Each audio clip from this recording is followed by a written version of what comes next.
As far as the chaos we find ourselves in these days, it's difficult to say which side pulled the trigger first. Erusia deployed an automatic intercept system with drones. Osea implemented long-range attacks to bypass them. So Erusia decided to sabotage Osea's communications and navigation technology. Erusia couldn't launch a satellite themselves, but they were still able to hack the software of the Osean transmission and navigation systems. Before Osea even noticed, half of their satellites were hijacked. That's when things got ugly. In an attempt to knock out each other's capabilities, both forces launched fighters loaded with anti-satellite missiles at the same time. Only military satellites were targeted. However, their destruction created a debris field in orbit, which wiped out scores of other satellites, both private and government-owned.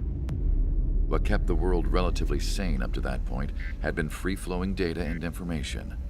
But now, those were gone. All that remained was chaos and confusion.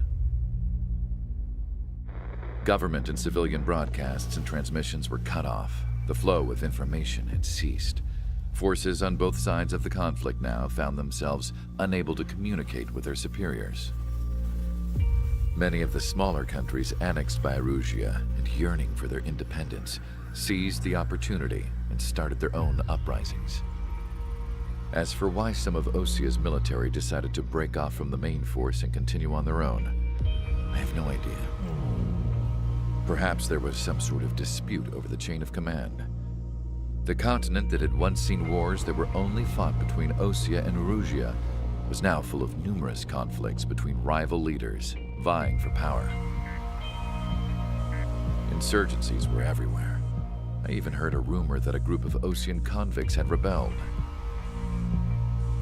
Rumors. It never ceased to amaze me that even at a crazy time like this, something as trivial as a rumor could find its way here. Communications from corporate were cut off. Apparently, the entire computer network was down. It was a wise decision to make our drones autonomous with AI instead of being radio-controlled. Wise and forward-thinking. Even with their GPS offline, they can still use their sensors to navigate as long as they're working properly. I'm sure the drones are still working perfectly, following their mission orders to the letter. I wish I could upload Mihai's new data to them. But without a connection, I can't upload the software to the active drones.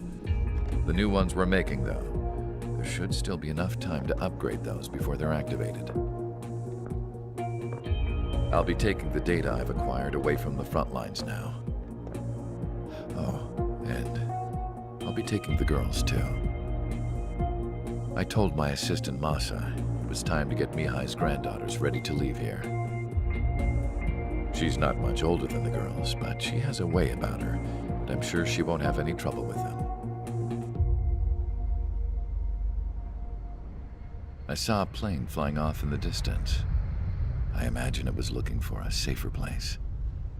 The plane had a rose emblem on it.